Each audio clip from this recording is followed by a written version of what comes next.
number 2 assignment. Now, the instructions for these are very similar to the other ethics assignment, okay? But let's just go ahead and pull this into a Word file and then see what we do, okay? So first thing, write a memo around 1 page in length to your supervisor. What do? We go to Word, we open a new file, we look for a memo, and there it is. We're going to create something. Okay. Memo, create whatever name you want, ABC Company, to Brother Lewis from the A student. And you're not going to, you can CC, I don't know, your department supervisor, right? Because I am your, let's see, your controller. And today's date, let's say, right, 3/17/2023. And the subject might be something like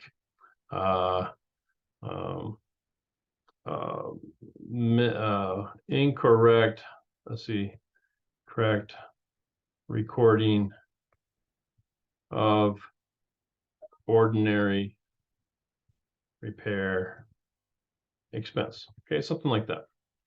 And then we're going to take this, we're going to delete all this out. Okay, and we're going to paste, well, let's just do a paste values. So I don't like to carry over any formats of whatever sort. So paste values. Okay, so now we know what we got to do, right? And we'll keep this in here for now. So write a memo, 1 page in length, which explains the following, okay? Mr. Lewis, right? ... You're going to tell me basically that that ordinary expense, Mr. Lewis, in review of the transactions against made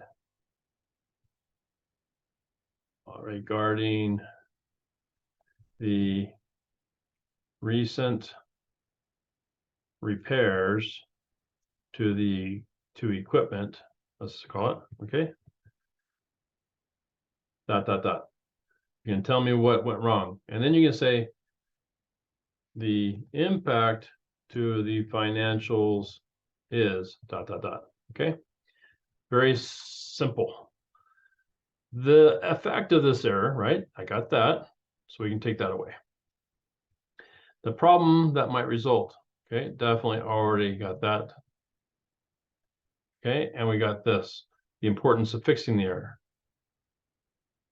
Right, the impact is, it is important to fix because ...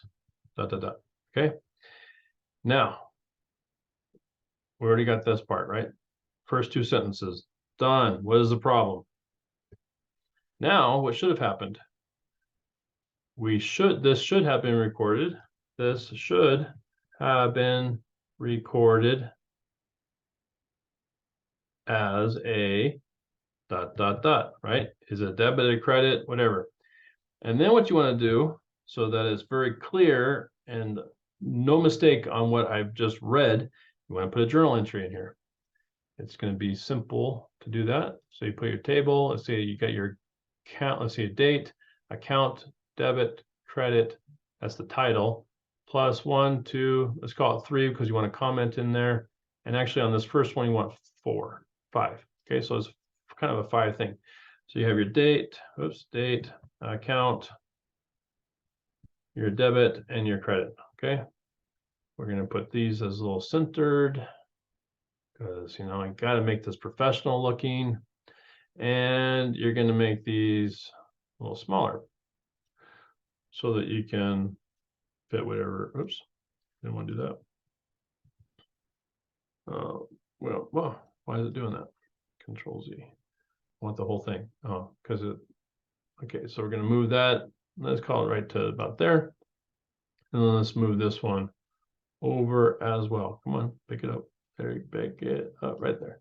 Pick it up right there. Okay, so now let's see, should have been recorded as, let's call it 1231/XX. And this is going to be, it should have been recorded as, and you're going to put in the account. Okay, what account should have been hit?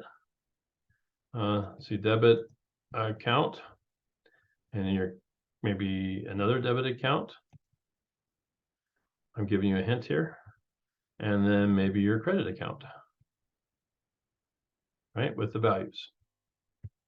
And then you're going to put in your description of the journal entry. Okay, italic. Okay, that gets you the first one done.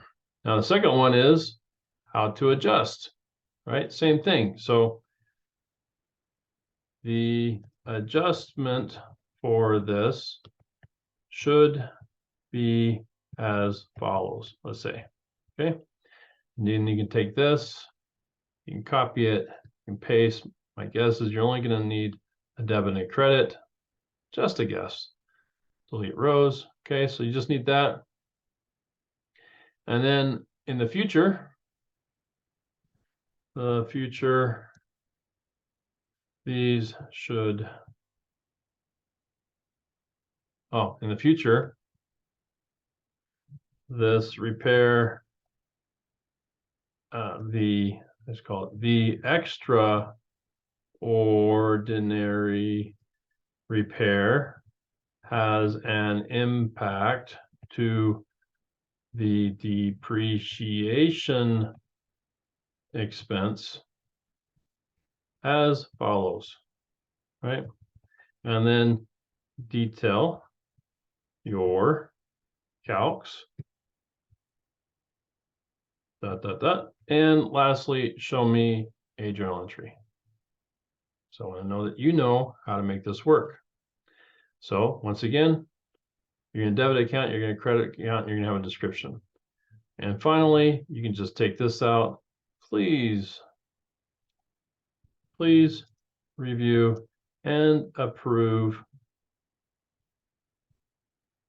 for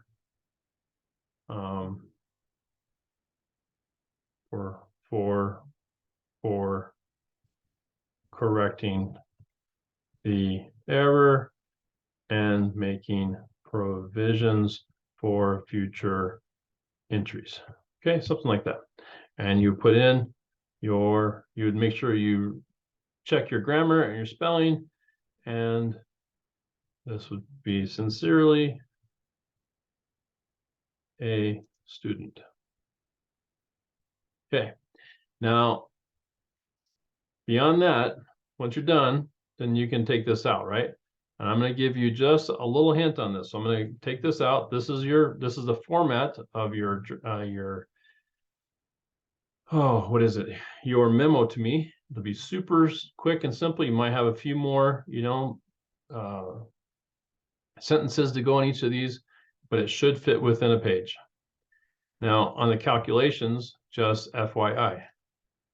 Okay. If I do this for you on the calculations, there's two things you got to take into account. I'll just paste this in here. Right.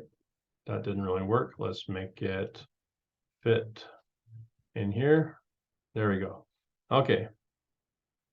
We got the basic information. So we know that it was purchased for $2 million. Let's put this in, there we go. And let's do this in zeros. It had a useful life of 10 years. And so the annual depreciation is the 2 million divided by 10. That's what it was. Now, that was in, they say year 5, okay? But purchase in year 5, what does that mean? Well, really, it just means that if, it was purchased in 2005, okay? Now, in 2010, they did the extraordinary repair. Well, they did the repairs. Okay, so they had extraordinary ordinary repair. And this was the 600. And they had an ordinary repair. This is the 400. Okay, but only this $600,000 is really capitalized, meaning it becomes part of the asset value. Okay, so the trick now is to figure out, well, okay, what's the new net asset value? In one part, you have to calculate how much depreciation has been already written off, right? So for 5 years, 5 years,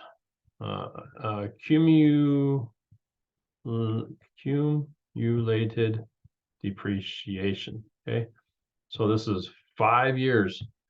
5 years times the 200. That's how much accumulation depreciation has been recorded. And so your net asset value currently is the purchase price minus the accumulated. So it happens to be $1 million, right?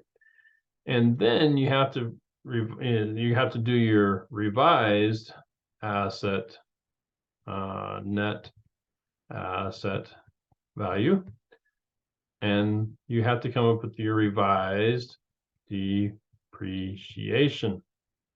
Let's just do revised first, useful life, and revised annual depreciation. Okay, let's make this a little bit. So okay, this is as of 2010. Okay, is what your accumulated depreciation is, and therefore what your net asset value is. And let's say remaining useful life. Sometimes it's 5. Then you have your ordinary repair. Now you have to figure out these components. Now I'm not going to do this for you because this will inform the second part of the memo, which is what is the revised annual depreciation. I think if you understand this equation and you subtract out this and add this, because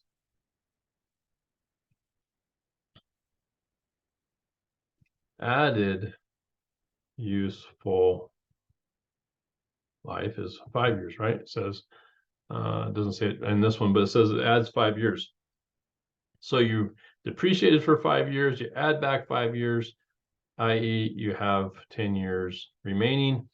You have original purchase price minus accumulation gets you depreciation, gets you a net asset value, which then you add the extraordinary repair to get you a net asset value.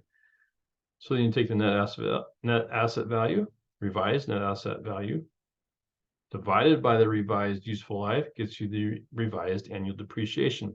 This is what you have to figure out. Okay, I've given you some very strong hints about how to do that, but this is how you would work it out. Okay, and then you take these values, or actually this net asset value, and you plug it in to what your future depreciation should be. With that, I hope I have given you enough guidance and direction about how to put this ethics and complete this assignment without giving you the whole thing, right? So I've gotten you probably about 75% of the way, maybe even 90%, depending on how you look at it.